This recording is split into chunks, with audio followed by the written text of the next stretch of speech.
Hey team, you're about to experience my interview with Andrew Kemp. He is a co-founder and director of Bear Kind.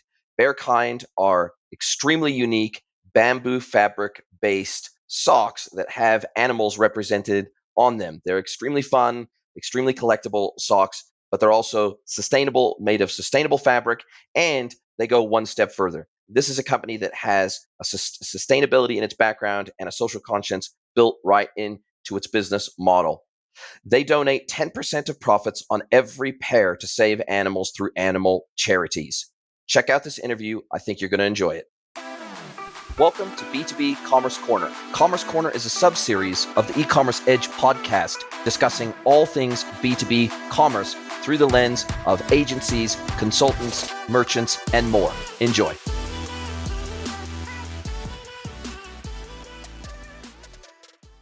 Hello, everybody, and welcome to another episode of the pod. I have an amazing guest here for you today, and I really am looking forward to having this conversation because I think it's going to bring some things to light that we haven't really discussed before on the pod. Welcome, Andrew Kemp from Bear Kind to the podcast. Thank you so much, Jason, for having me. Really happy to be here. I had a good conversation last time. I think this will be the same.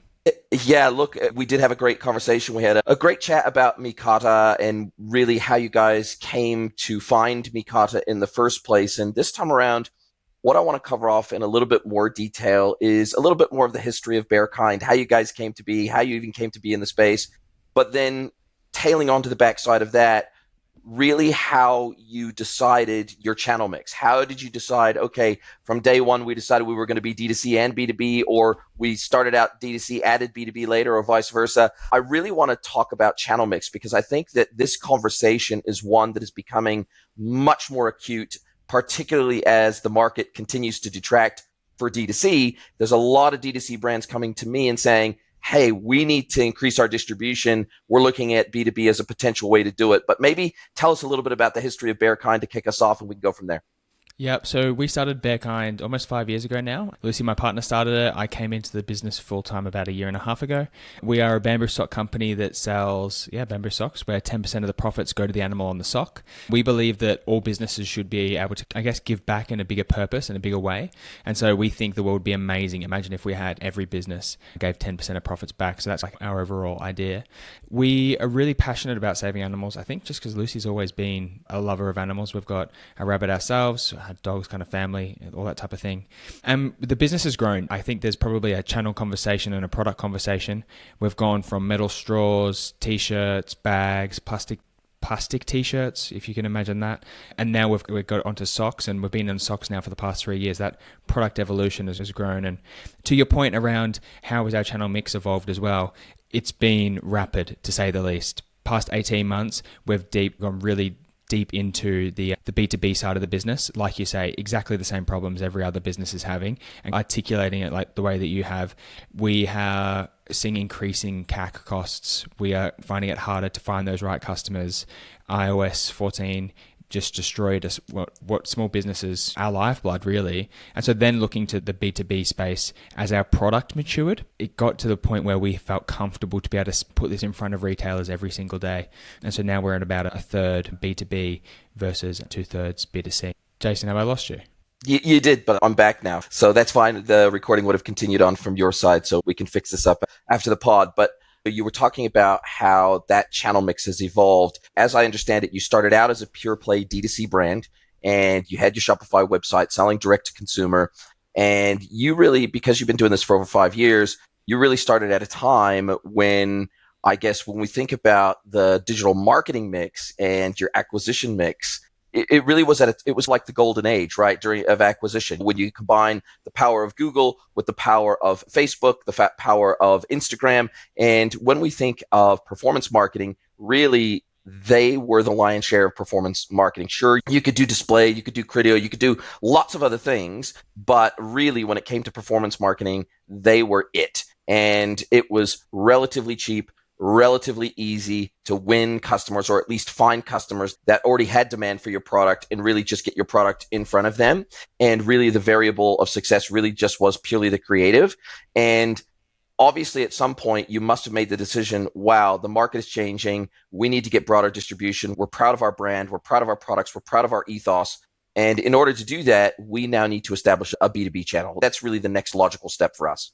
Yeah, absolutely. I think you put it well. From a storyline, we had a relatively immature business pre-COVID came in. ROAS went through the roof. I was just reflecting on a YouTube the other day with 10 times ROAS. Imagine those days now. It was just ridiculous. Everything sold out instantly. Biggest problem was how do we get more stock? How do we get through those supply constraints? And now it dipped to 5, to 4, to 3. And then in platform, you're looking at 2, but then it's attributed across multiple platforms. The normal names you've got there of Google, Facebook, they all claim credit for the same sale. And so then looking at that B2B platform where you can actually attribute it all within that same platform and get it directly to sales. The likes of Mercado, we can generate sales going straight through the website. We can track them through a bit easier. We can then also look at what we've got with Faire and those wholesale marketplaces as well, that they come in and we can attribute them directly as well. And we pay, sure, a little bit of a fee, but if you look at the commission costs at 15%, you're looking at a 7.5 times ROAS. Fantastic. Most businesses can work with that. That's a sustainable ROAS for most businesses. Absolutely. And one of the things I'm seeing, and I want to know if this was an evolution that you went through as well, is that whether it's a B2B brand that started out B2B and then they're looking to establish a D2C channel, or whether they're a D2C brand looking to establish a B2B channel, because those are such radically different business models, they require quite a distinctly different skill set. They require quite a distinctly different tech stack.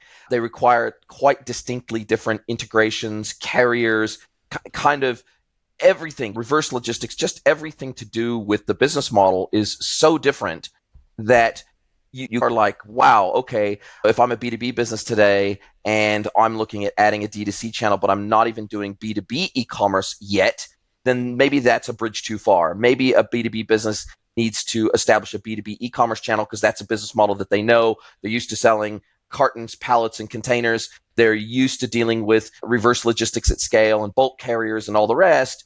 And they're used to going out and securing customers, maybe with a field sales reps or whatever the case might be. They're used to doing that sort of outbound calling cycle to find new customers.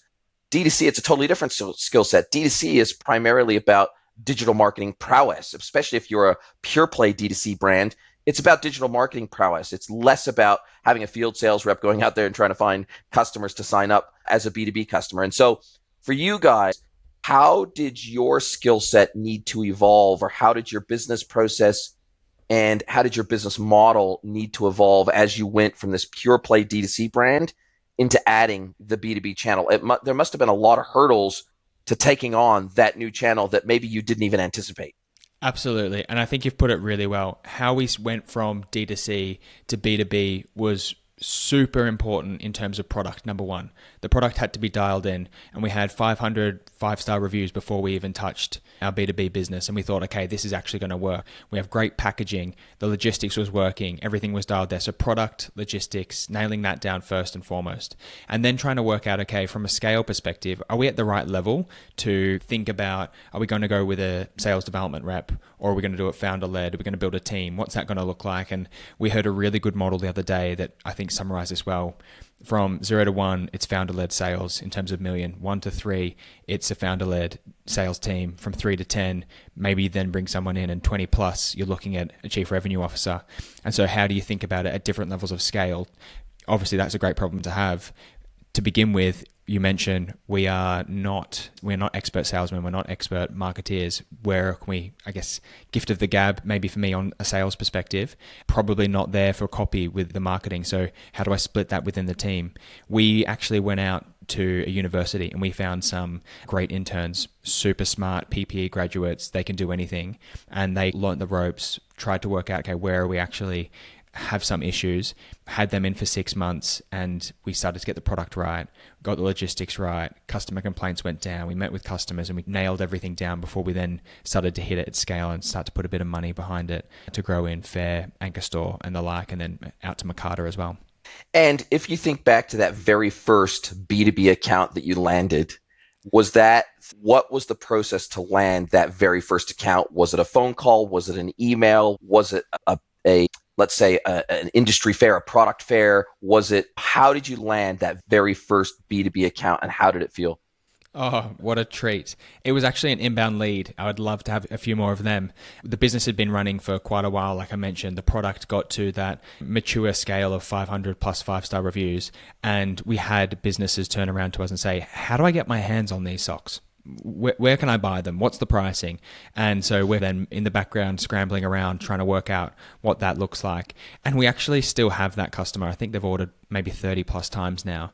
And they're a really unassuming lady in the Midlands. She sells our socks at church fairs, would you believe it? And she's our second largest client compared to huge boutique retailers. So they can come from anywhere, and almost beggars can't be choosers in a way. And I'm so glad that we've got that person. I then get approaches from larger brands, boutique stores with kind of 10 plus stores now. And they're not doing the same sales that this lady's doing with one church fair. So that brings a smile. And the inbound, then once you've worked out that people want to come to you for the products that you've got, then you're off to the races and starting to think about, okay, I've got to go see where these customers actually are. And how has your technology evolved? So when you first started selling B2B, were you doing that on Shopify and effectively giving a coupon code or whatever it was to your B2B customers so that they got the right price? Or did you set up a price list with maybe an app on Shopify? What has been the technical evolution? Because B2B buyers tend to have quite different needs to direct to consumer end user customers.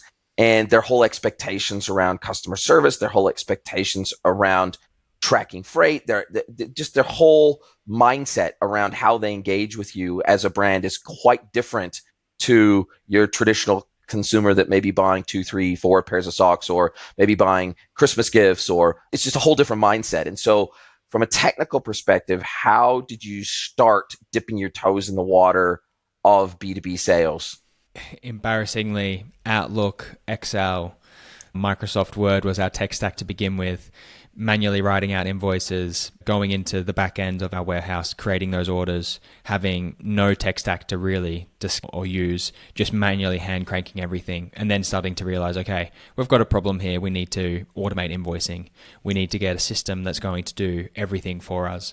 We went into the wholesale marketplaces and those platforms quite regularly. Names I'm sure all of your listeners would have heard of: Faire, Brand Boom, Anchor Store, the like. Just plug in our products really simply through Shopify.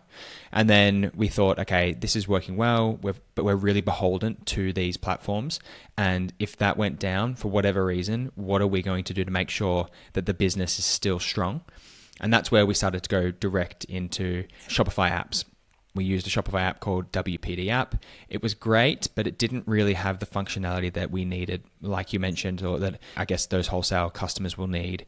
The likes of all the basics: invoicing, tracking, paying, deferred terms, all this type of stuff.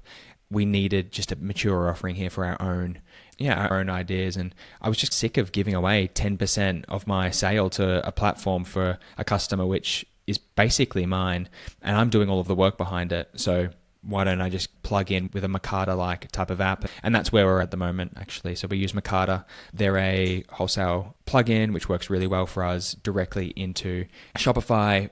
Super easy to get our products out there. And that's where what we're doing at the moment. And when you first started dealing with these B2B customers, if we compare that to today from an acquisition perspective, are you still sourcing a lot of your customers via those wholesale marketplaces initially, like Faire, which is there's tens of thousands of B2B merchants, manufacturers, wholesalers, distributors on Faire for retailers to then purchase via Faire? And I know that a lot of manufacturers treat Faire and other B2B marketplaces as an initial acquisition channel, a bit like D2C brands will use Amazon, eBay, name your favorite direct-to-consumer type of marketplace or B2C marketplace. They'll try to use that as an acquisition channel for end customers, and then quickly as possible, with inserts into the packaging and other communications, try to convert them to a more direct customer on the D2C website instead, so that you're not constantly repaying for acquisition over and over again for that same customer through that favored marketplace.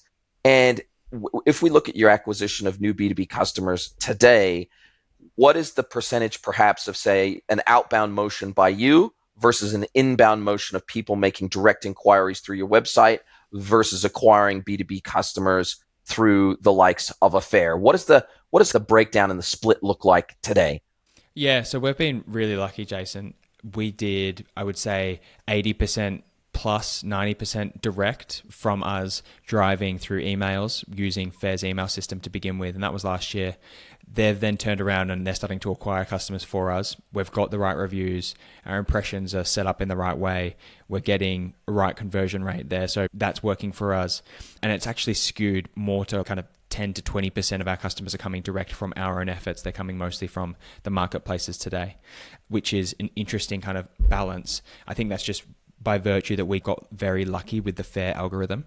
To your point around 10,000 plus retailers and 10,000 plus brands on these platforms now and not being a unique platform, I heard a really interesting stat the other day that retailers are getting hundreds of emails, literally hundreds of emails from brands who are trying to sell them products. And how on earth do you stand out from the crowd when it comes to hundreds of emails? So we made a decision about 6 months ago. We thought something like this was going to happen, and we actually transitioned our marketing away from the in-platform CRM systems into HubSpot. HubSpot's been a great platform for us to get out to customers, emailing them and owning that channel ourselves. I think that's probably the main aim of the game over this H2 is how do we own that relationship and how do we transition them to our own platforms and make sure they have that right relationship with us. And how do you see platforms like Faire and other B2B marketplaces, how do you see them evolving? Because obviously in their world, what their goal is to get the B2B supplier, in your case, you, their whole goal is to get all of the transactions that happen between, say, a reseller or a retailer that's buying through you, to get all of those transactions to go through Faire so that they can clip the ticket on every single one of those B2B transactions. So it's in their best interest to not help you facilitate establishing a direct relationship with the buyer. And so how do you see them trying to counter the moving those sales and those transactions off Faire after the very first transaction? Because that's their goal. Their goal is to keep you inside Faire, not off Faire. So how do you see, and Amazon does this famously, they do it very famously by monopolizing the data, and all comms have to flow through their platform, so you never have a direct connection with the buyer. That's the famous complaint by D2C retailers is, we don't have the relationship with the customer. Amazon does. All we're doing is supplying, but Amazon is the 100% end-to-end conduit of all comms and facilitating the transaction. And for all intents and purposes, they become the seller of record. They become the merchant of record for that transaction. And I would assume that Faire wants to be the same. They want to act the same. They want to behave the same. They want to own the data. They want to own the comms. They want to own the channel. And so that they want you to continue to reacquire customers through them with every single transaction, even if it's with the same end customer. So how do you see them evolving, and how do you see your marketplace strategy evolving because of what they're doing and what they're trying to do to preserve their business? I think first step is there's enough margin in payment processing fees and other areas for the services being provided for everyone to take a clip of the ticket at the right stages. So I've got no complaints. Faire have delivered us literally hundreds of customers and have built our business on the wholesale. Without them, we would be really not where we are now today. And so I think they seem to be making enough money from those transactions, from the reorders, from those direct customers. So I'm not actively going out and trying to poach them as much as I guess maybe those Amazon discussions that you're just mentioning there. We're just trying to provide our best level of service that we can. Sometimes brands will come to us, so retailers will come to us directly, and we'll service them in the channel that they find easiest. Typically, that is direct, but sometimes it can be Faire as well. But we're not doing anything to push them there. I heard a really interesting few kind of like industry stories, Jason, the other day that I wanted to tell you. The first one was around Abound. I'm not sure if you're familiar with them and how they went from step one, turning off credit terms, to then turning off new kind of business coming in. Second one is Anchor Store has recently gone from 0% for your direct customers. So if you bring them a customer, they were not charging you to use their platform. It's now 12%, I think, in Europe. I'm not sure if that's being rolled out anywhere else. If I look at the incentives across the industry, we've gone from £300 of, in the UK, £300 plus of incentives to get a customer to transact on Faire and have that introduction with you, to now, I think it's 200. Previously, it's been 100. So it's trending from a perspective of these people had a lot of money to burn to acquire customers and get that network set up. From where I stand, it feels like Faire's won. At least in the UK and our US wholesale business, they are the dominating players. I don't know what I would do if Faire disappeared at the moment, which as a as a brand, isn't the most comfortable position to be in. However, they're delivering kind of a 4 times ROAS on a first time purchase for me, introducing them from their marketplace at a 25% with a 25% commission, goes down to 15%, getting closer to a 7.5 times ROAS. I'm comfortable with that. I don't have to do the marketing. The retailers are there, they're coming. We've got great reviews, so great for me as a maybe quote unquote incumbent. But what do you do if you're a small business that's just starting off and you're coming up against someone with thousands of reviews, thousands of sales and orders, a great track record? The algorithms just, it can't possibly favor them over those more experienced brands. So maybe okay for me to say right now, but would I say the same thing if I was a smaller brand? I don't know. But I guess any new brand trying to sell on Amazon or eBay or The Iconic, or trying to sell through any marketplace, they're going to face the same challenges, the same hurdles. So have you seen, because recently, and it was only about a month ago, I saw an article online where Amazon was talking about, specifically in Europe, how via their Amazon business channel, which is their B2B marketplace channel, how they are going out and they are actively courting new B2B sellers in Europe in particular, because they saw B2B buyer demand skyrocket during COVID when they couldn't have field sales reps come and see them, and they couldn't get demos of products, et cetera. And so they went to Amazon looking for sellers at scale, right? And so what they're also trying to do is they're not only trying to find a whole bunch more B2B sellers to plug all of the category gaps that they have from a B2B perspective in Europe, because they identified a bunch of key gaps where they basically have virtually zero representation from a B2B seller perspective, but they're also dramatically improving their Amazon logistics capability within Europe so that they can effectively offer a logistics end-to-end solution to B2B sellers, so that Amazon's traditionally been known as that retail logistics network, being able to sell one individual packet and get it to the door as fast as possible, from an Amazon-owned warehouse to an Amazon-owned truck to an Amazon-owned plane, kind of end-to-end, right? They're more of a logistics company than they are a retailer. But obviously with B2B, they're struggling because they have to have partner networks with large-scale carriers, bulk carriers, et cetera. And so they don't have the infrastructure, and they recognize that. They don't have the infrastructure to service a lot of that B2B market because they just can't do it at the scale that B2Bs require. Again, going back to that cartons and pallets and containers versus one-off packets with 2 or 3 items in it. It's a totally Amazon different. has that pain. Wow. Yeah. This is a whole different level of scale for even a brand like Amazon. So have you been courted by Amazon Business? Have you been courted by other B2B marketplaces wanting you to become a seller on their marketplace at scale?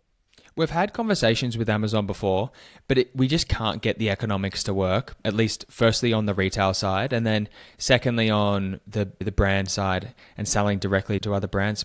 We haven't actually had them approach us there. I think our problem is mostly from a sustainability perspective.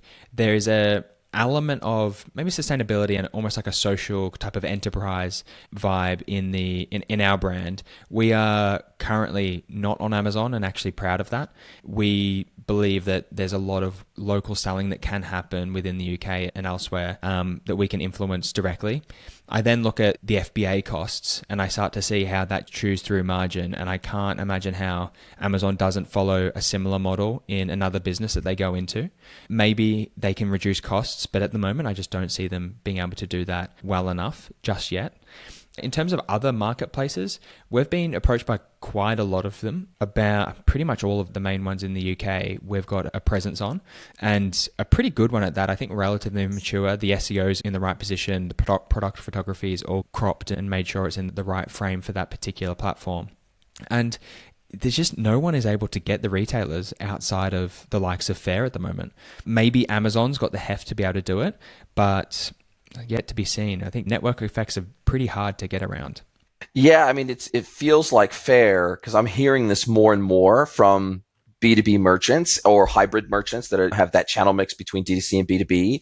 I'm hearing more and more that Faire is really dominating the discussion. Like it just, and I don't know whether it's that they built a moat so early on by going out and courting the biggest, the best B2B sellers out there, and they started to dominate so many categories that now they've got this barrier to entry for other marketplaces that it just makes it almost unassailable. And it feels like they're doing the right thing. If what I'm hearing is correct by you, they're doing the right thing by merchants by trying to bring the percentage of take or the carry that they take down over time as opposed to increasing it over time. Normally what we see is when there's a monopoly in place, which it feels like they've got a semi-monopoly in certain respects, they raise their prices because they have a monopoly and they can do that. We saw that with Uber, right? We haven't seen Uber reduce the take that they get from restaurants with their monopoly position because they're a marketplace too, right? They're a marketplace of sellers and buyers. They're a three-sided marketplace, service provider, buyers, and sellers.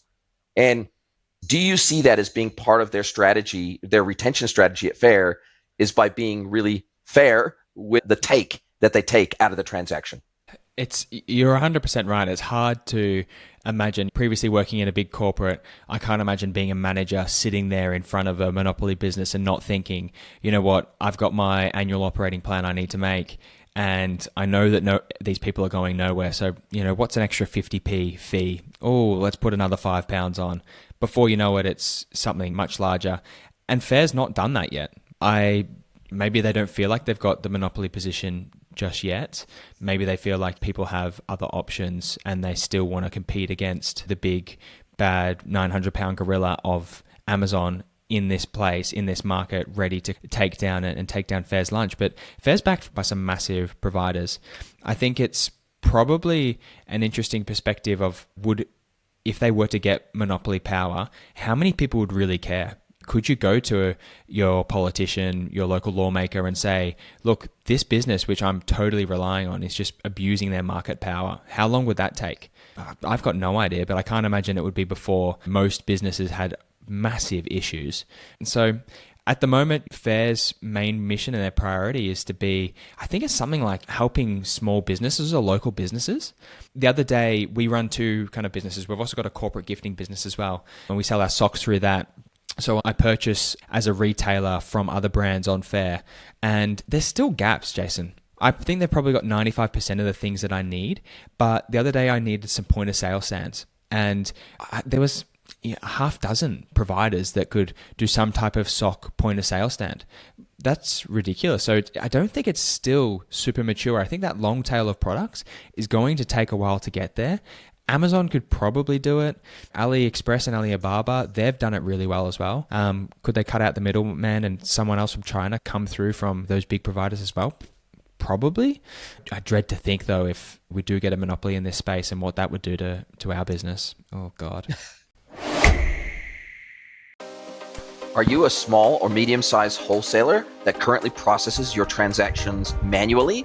Or maybe you're a D2C merchant that is looking to expand and add a B2B e-commerce channel but don't know how? Well, if you're ready to take the next steps on your B2B merchant journey, check out mikata.cloud today to find out more about the e-commerce platform built from the ground up for small and medium B2B merchants. That's mikata.cloud, mikata.cloud.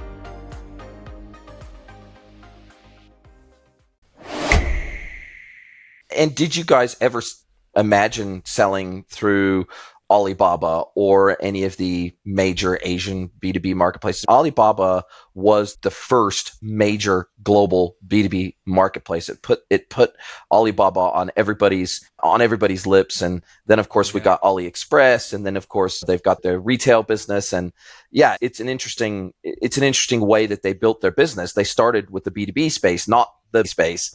And then they leveraged their B2B prowess and their distribution capability into AliExpress and all of the other platforms that they now distribute through.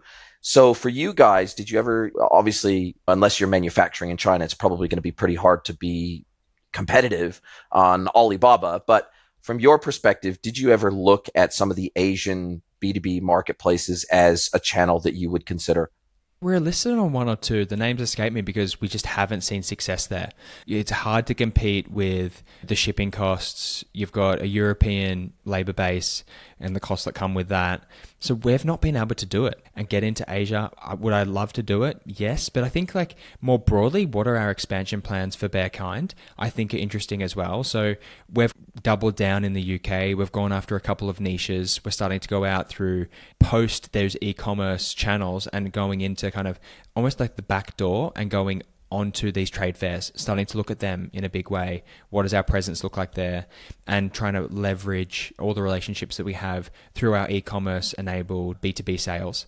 We want to expand into another factory in the US. I should say warehouse into the US to just really decrease our costs and our shipping times there, which we just get murdered on going across the Atlantic. And then we're trying to expand, I think probably post that upstream, maybe not upstream, but more into the larger scale providers, the likes of a Walmart. They've started to get into some B2B offerings as well.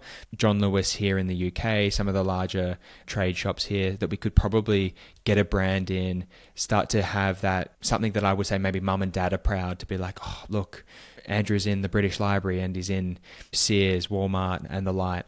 And so we're trying to expand into that space and go more into just those bigger providers. Asia hasn't got there. And I think my Chinese goes as far as Jiawo Andy, which is my name is Andy, and Xie Ni, thank you.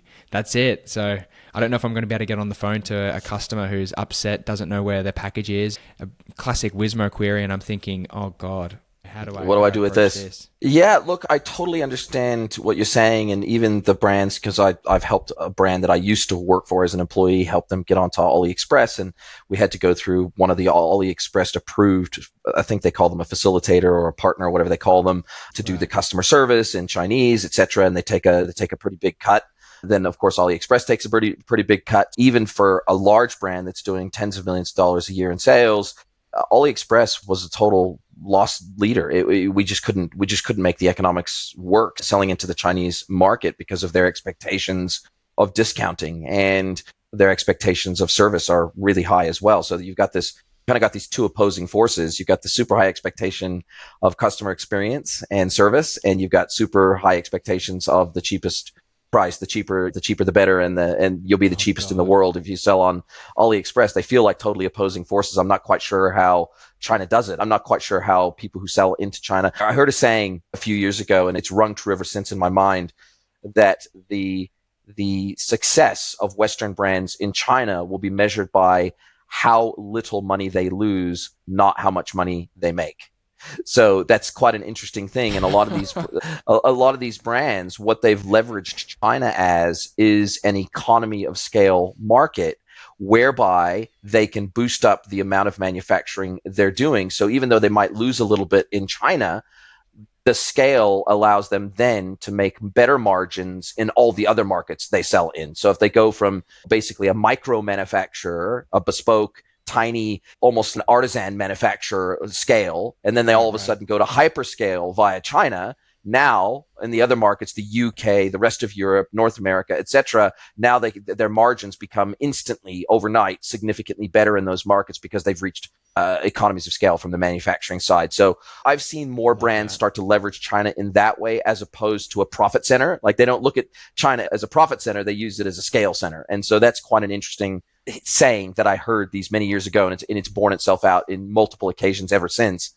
But for you guys, when you're looking at new B2B markets, right, So in the D2C space, it's a pretty well-trodden path. When we want to look at a new market, then we maybe dip our toes in a local marketplace. We see if there's demand. We build up the demand for the brand. We don't have local logistics. We don't have a local 3PL. Then maybe we establish a local 3PL where we can ship to at scale, distribute locally, faster shipping. Then maybe we establish a local D2C e-commerce site with a local domain, with everything localized, shipping localized, everything localized, right? And that's the well-trodden path for D2C. It's not quite so straightforward for B2B because there's more complexity to it, especially when we're talking logistics. So when you think of international expansion on the B2B front, you've already talked about, look, we'd like to establish a warehouse, so probably a 3PL relationship in the United States as we start to target that market more. And so when you think about expanding and testing the waters in a local market from a B2B perspective, does it usually start with the marketplace? Does it usually start with Faire and the markets that they're already strong in? And is that kind of, you follow that a similar path? Yeah, and what we've done is probably different to most people. We're relatively junior in this domain, I expect.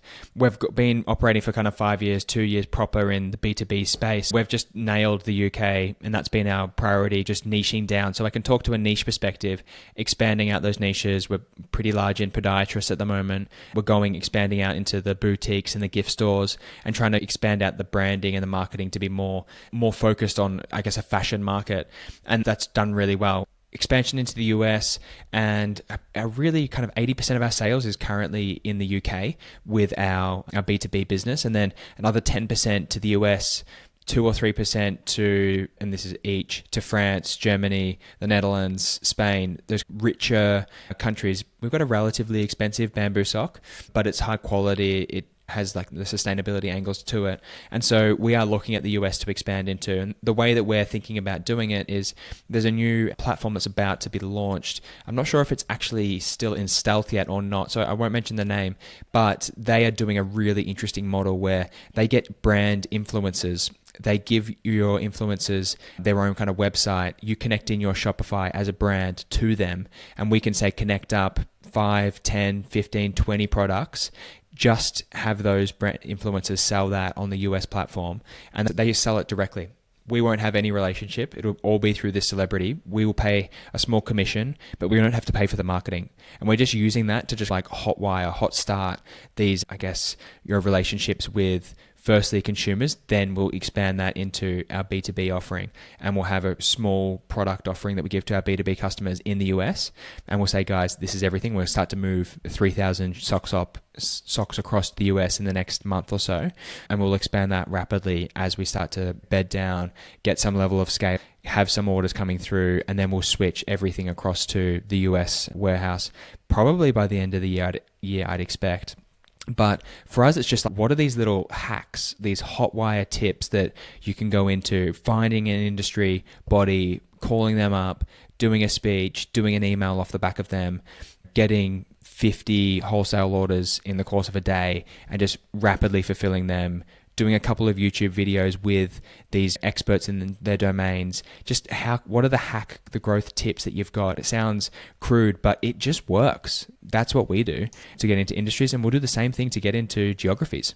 And I think what you said earlier really resonates with me in that this is almost a product-led growth model, right? In the sense that, okay, let's create our own demand. Let's seed the market with demand by having our D2C channel and doing that really well, executing that super well so that we have the name recognition, so that we have the brand recognition, so that we have this, I guess, this fan base, this super fan base of our products, of our brand, that they're telling their friends. And we've started to build up some network effects. We started to have these influencer relationships that are bearing fruit, that we've proven out the market, that there is the demand there.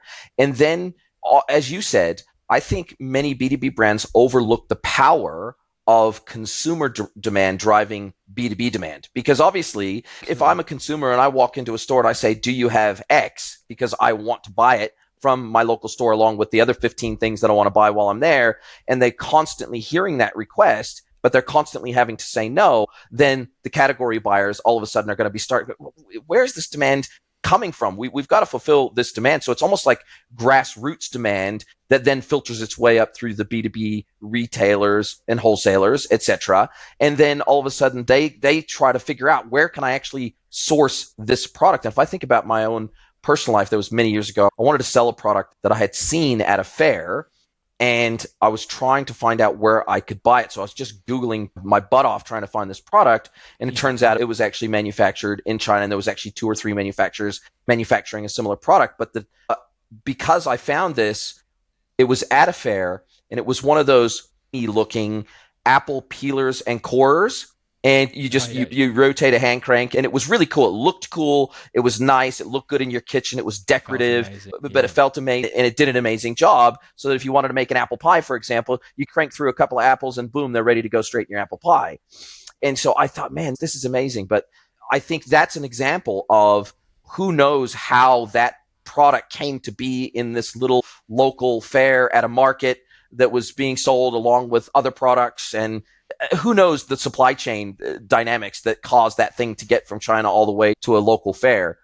But I think point out a very good thing here that I think is oftentimes overlooked by B2B merchants that think they have to have this massive outbound effort, that there can be grassroots demand that you build in a direct-to-consumer fashion.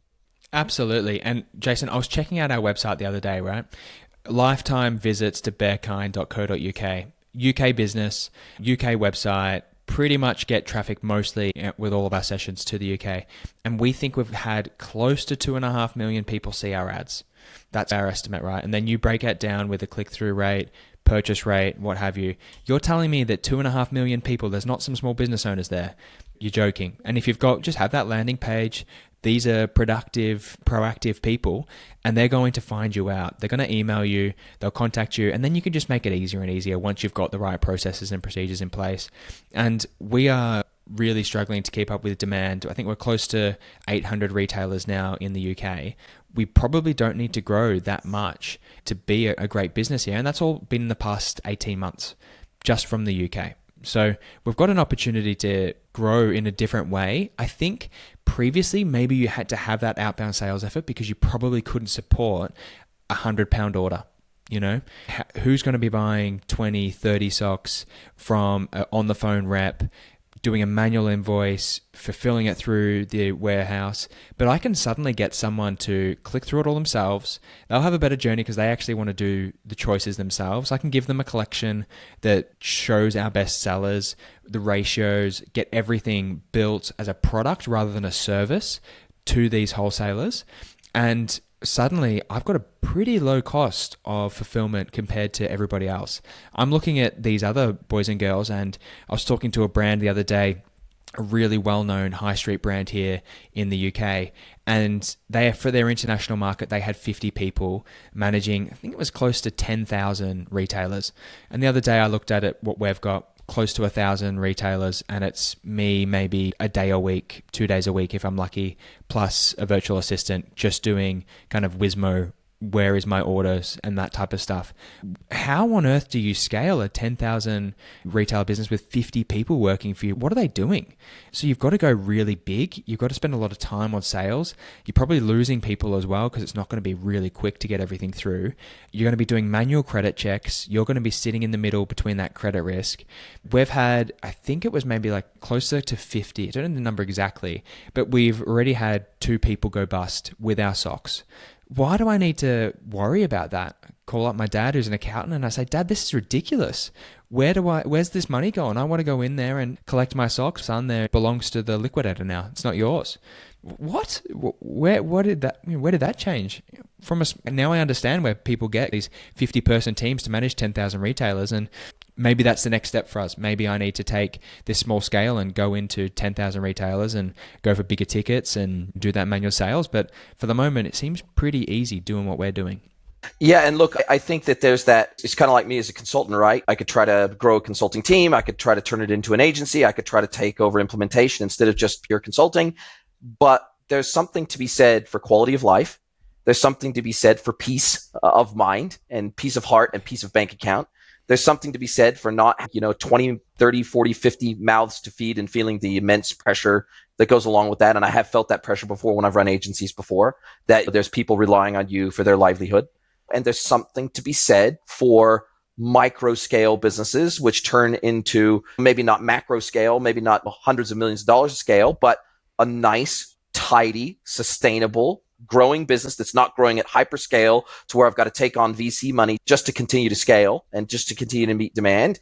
So I think there's something to be said for that. And it feels like for you guys, not only do you have a social conscience as a business, and not only is that a core part of what you do and what you've always done, but it also feels like lifestyle is important to you guys, and not necessarily going out with the vision of we want to be the biggest, baddest supplier out there of this product. We actually want to have a quality of life too. We want to be able to see the world. We want to be able to get to know the world. We want to see the world through different lenses. We want to contribute back to the world and make it a better place as long as we're here. And it doesn't feel like you have this, because a lot of entrepreneurs I talk to, they have visions of world domination, right? In their mind. And whilst that's great, I don't necessarily have a problem with that.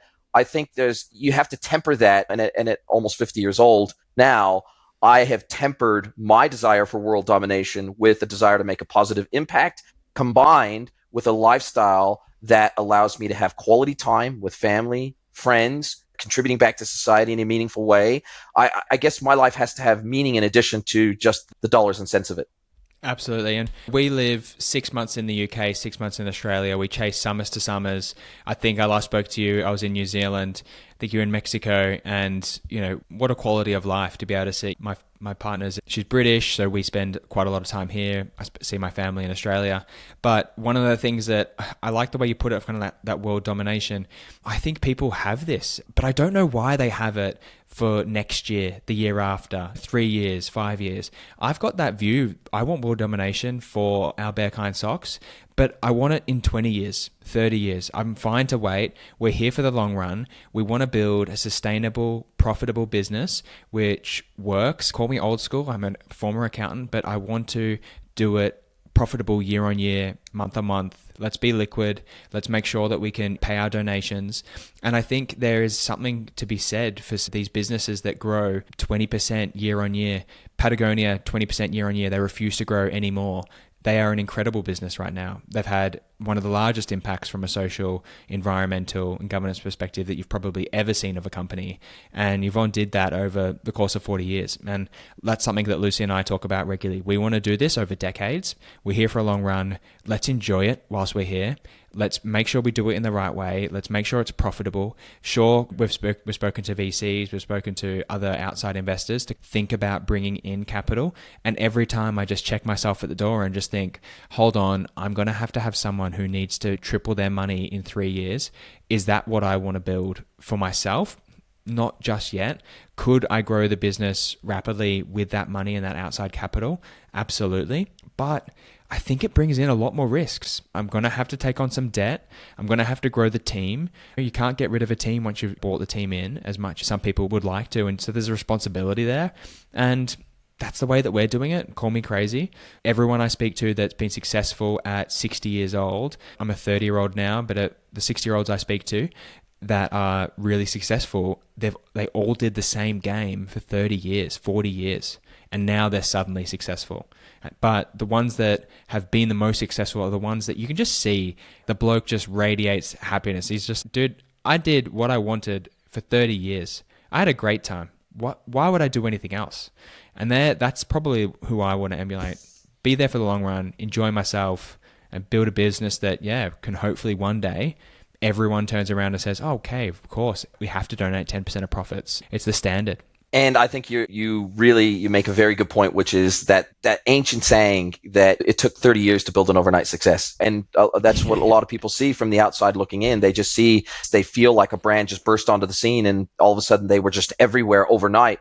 No, oftentimes it took them many years of hard graft, but enjoyable graft because they loved what they were doing to get where it appears from the outside looking in that this was an overnight success. And it's just not the norm. It occasionally happens. Sure, you may have a certain influencer that buys your product and they love it and they post it out to socials and all of a sudden you get the network effect and it instantly happens overnight for you. And maybe it was a bit of luck of the draw, or you maybe engineered that to happen in some way. And so some brands do experience that little bit of overnight success, but it is absolutely the exception, not the rule. And I think that building a bootstrapped, sustainable business over time, we've seen the dangers of taking on capital, particularly for D2C brands. We've seen it with Allbirds. We've seen it with 8Sleep. We've seen it with Casper. We've seen it with hundreds and hundreds of D2C brands that were fueled by cheap capital from VCs with very high expectations of return, which made them make decisions as a business for the short term that were never, ever going to last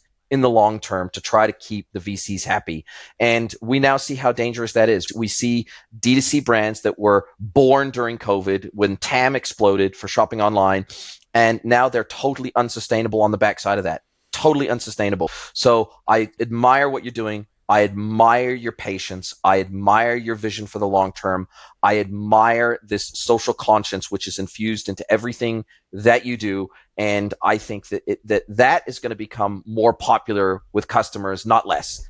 The concept of sustainability, the concept of a social conscience, that is going to become more important to customers, not less. Sure, in a recession like is being engineered right now by the central banks, of course, people sometimes are just simply looking for the cheapest product they can buy, but that won't always be the case. And so basically, once you get past the point of purely shopping for needs, and now all of a sudden you can shop for a few more wants because you've got a little bit more money, now all of a sudden you can be a little bit more conscious and a little bit more intentional with where you spend your money. And I think that's the kind of brand that you're building, is to service that market, to service the market that has the money, that has enough money to be able to be intentional and conscious with their buying decisions and making an impact with the money that they spend every single day. So I applaud you. I applaud what you've done. I applaud the methodical way that you have built a sustainable business, not only for the planet, but for your long-term sustainability and viability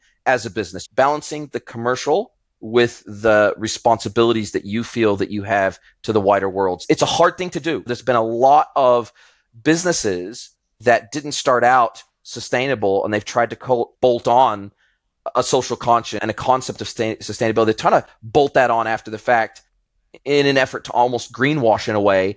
And that almost always falls flat. But you guys have always had that modality right from day dot. And I think that comes across as being much more authentic as a result. And that's going to fuel future growth in ways that you might not even know yet. Oh, absolutely. And Jason, your audience here is decision makers and business owners. That's probably the number one takeaway I would take from Bearkind. How Lucy set this business up of having 10% of profits donated to the animal in the sock and have that in the product itself. It's not something that we think of as an afterthought when we get down with the accountants and we sit down with them and we say, okay, yeah, let's donate whatever 10% of net was. That's not what we do. We do 10% of gross, and it's a core part of the business. But what it unlocks is just ridiculous. Customers come to bat for us all the time. We get some customers who come to us and say, oh, well, why isn't it 20%? Why is it 100%? We've got to do something to build in a sustainable way, and we want to try and grow this business. Maybe one day it will become 100%, but at the moment, that's not the right way. There are heaps of charities, and we just link straight to the charities that we donate to. If you want to do that, here's the charity link. It's free marketing for them. That's great. That's what we want to achieve as well. But customers support you, suppliers want to work with you, agencies are comfortable to give you advice, you get opportunities that you wouldn't otherwise get when you're comparing yourself with these other businesses where it's not core. People can smell it, they work it out, they can see it. And I previously was a banker in another life, and I thought to Lucy, honey, why would you do it like this? Let's just do it at the end. But actually making it the core part is the game changer. That's the unlock. That's the unfair advantage that we have against these other sock brands that they're the same price. They donate nothing. They try and think about the bottom line as much as possible, but it's not thinking in like a broader way. So that's got to change. Love it, mate. Love it. Now, if people want to find out more about Bearkind or get in contact with you, Andrew Kemp of Bearkind, what is the best way for people to find out more, get in touch with you, reach out, open a dialogue, have a conversation, specifically, especially if they're a retailer or a reseller that wants to carry Bearkind products? What's the best way for them to get a hold of you? Absolutely. We're at bearkind.com or .co.uk, wherever you find us. On socials as well, we're at bearkind. We run a YouTube channel at bearkind where we share some of our business tips that work. So if you're a small business as well, we're trying to help pay it forward as much as Jason's up there in a different scale for us. We're trying to not really consult, give our story to other small businesses as well. So find us at bearkind on YouTube, and they're the main areas. Flick me a message. Nice. Happy to chat.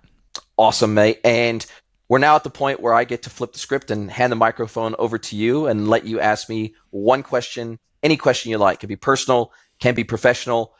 It's over to you, Mr. Andrew Kemp of Bearkind. What is your question for me today? Jason, we are at an interesting part of the business. It's grown rapidly over the past 5 years. £2,000, £20,000, £250,000, £500,000. And we're making these big step jumps each year. And we're just trying to get them continue to be profitable. As you see a business that where we're at getting close to £1 million of revenue year on year, what are those next big jumps that you see businesses needing to make from a technology perspective, team? What's the first things that come to your mind of, okay, what do they need to actually do to make it go to the next level?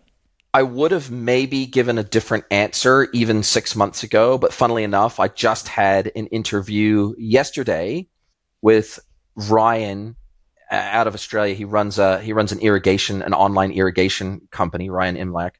And what he was explaining to me and why I had him on the podcast was he was talking about how he was leveraging ChatGPT in his business on literally a daily basis. And I think that in the short to medium term, trying to weave ChatGPT usage into your business, and he gave me a concrete example. So at my recommendation, I was consulting with him a couple of years ago, and I recommended NetSuite as his ERP. He implemented NetSuite through a partner that I trust and I recommend to people.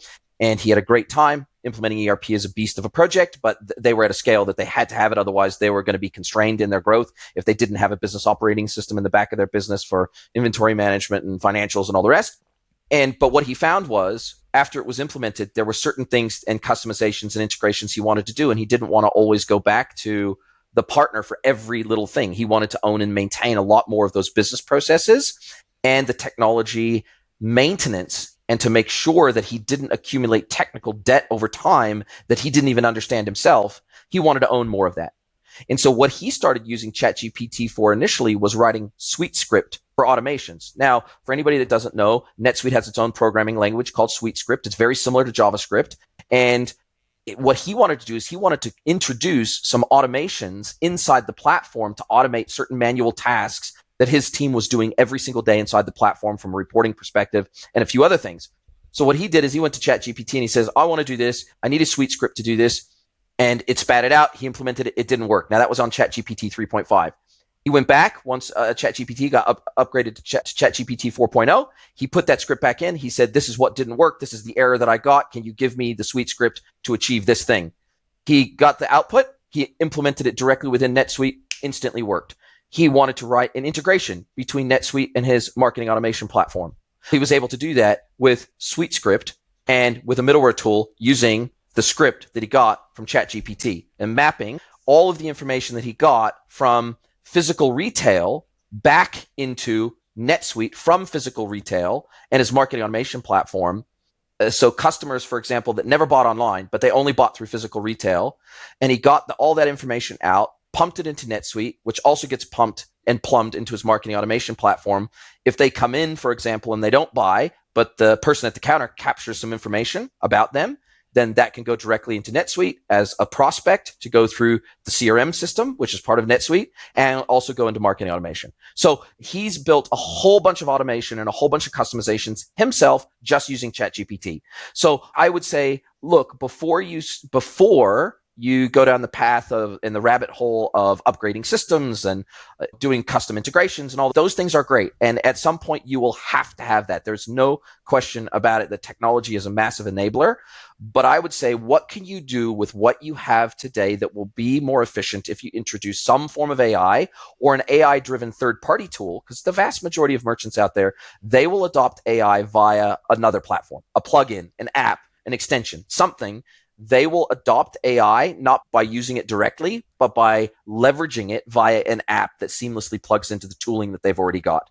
So that would be my key recommendation is how can your business start to leverage AI today in a really practical grassroots way that makes you more efficient, which will delay the need to upgrade systems, processes, etc. It will just delay the time that you need to maybe take on staff or you need to grow the team or whatever it might be.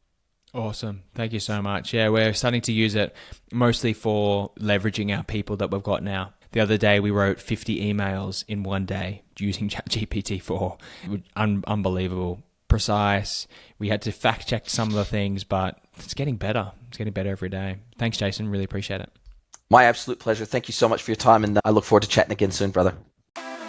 If you're into B2B commerce and you would like to be a guest on B2B Commerce Corner, simply go to eCommerceEdge.net, click on more info, then click on Be a Guest and fill out your details, and we will get back to you straight away.